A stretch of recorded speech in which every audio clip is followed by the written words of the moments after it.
Okay, this is a bit different from my normal reviews. This is one I've been meaning to get around to for a good while. Keep your expectations reasonable.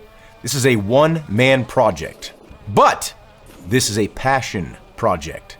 Masola puts his heart and soul into his games, and it shows through very clearly. I want to say, this is an absolutely brutal game. If you make one mistake, your car is toast. There are plenty of assists you can enable, and even arcade physics you can enable if you want a different experience. So there are options, but just like you have to buy a steering wheel and pedals to get the most out of a PC driving simulation game, you have to have a Bluetooth controller with analog controls to get the most out of just Rally 3. Touchscreen and tilt are definitely possible, and you can adjust different parameters to make it easier to drive with the phone, but I definitely prefer physical controls. I have suggested to the developer to implement steering wheel compatibility, but it's not a simple operation, thus why there is next to zero steering wheel options for mobile phones. There are a good amount of settings to adjust before you can call this game your own. Graphical settings, control setup options, gameplay settings, not to mention setup and tuning of the actual cars. There's also a livery editor, if you're into that kind of thing, but I think it's a paid feature. This is the only mobile racing series I know of that features VR gameplay options. They're experimental, but they're there. I have personally tried it, and it's pretty incredible. The audio is surprisingly impressive too. The co-driver system does need a bit of refinement still, but the notes are functional most of the time. There have been instances the co-driver system has malfunctioned in some way, but it doesn't really tarnish the game as a whole, in my opinion. The environmental sounds are well thought out, and gravel and dirt sounds are pretty spot on.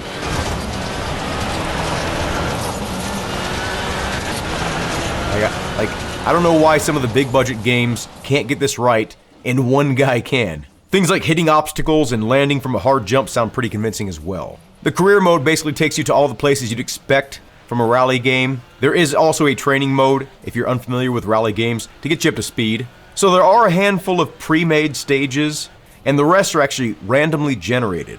You know, there's pre-designed set pieces, like certain corners become familiar, but there are a handful of pre-made stages, and they are a bit better quality overall than the randomly generated stages. The physics, while not perfect, are the closest I've felt to a real car on a mobile game. Games like Assoluto, they have some good things going for it as well, but those cars lack the weight transfer feeling that this game achieves. There are other rally-specific options out there, such as Rush Rally 3. It's definitely a more polished rally experience overall, but just Rally 3 has brought many new offerings to the table. More realistic physics, a more realistic damage model, pretty impressive actually, VR capabilities, tons of different camera angles, detailed tire options, a night setting that actually feels like night. The free roam areas can feel a bit bare at times, but they are there, and they are welcome. The Gymkhana areas are also welcome, if that's something you're into.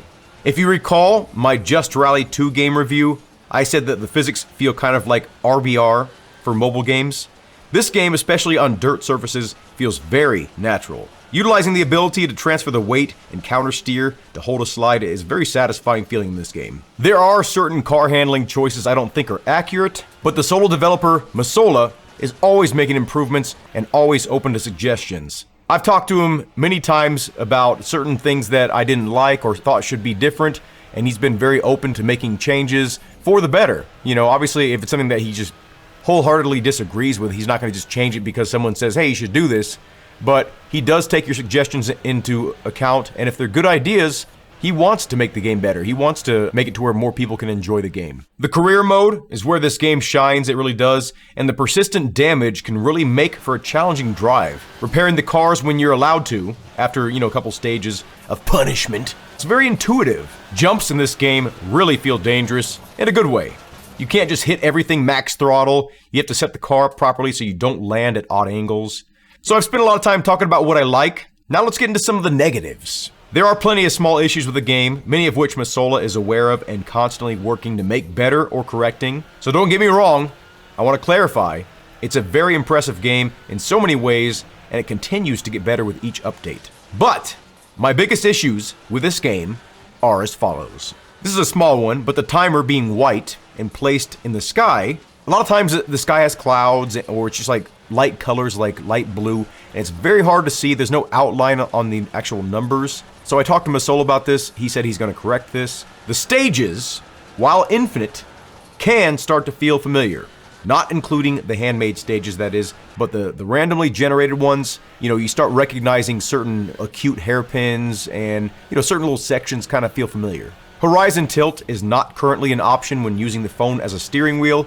So horizon tilt is a function that the screen will stay level with the horizon and the image doesn't like follow along with your turning motions.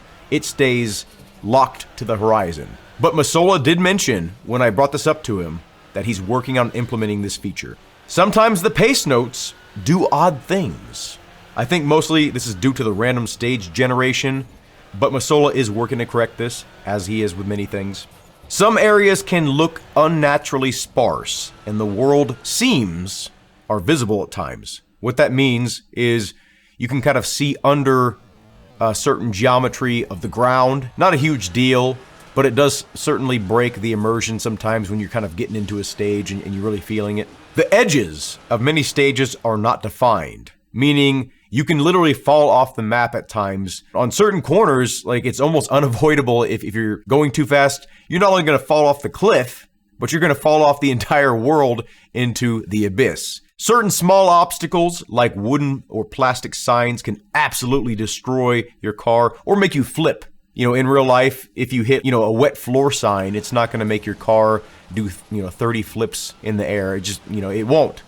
Mapping your own button layout on a Bluetooth controller is currently not allowed. Again, this is one of those things that I talked to Masola about in an email, and he said that he is planning on implementing this feature, this exact feature, making it to where you can set up your own buttons for whatever you want, whatever controller. He is working on it. A lot of my complaints are just kind of complaining that it's not ready right now.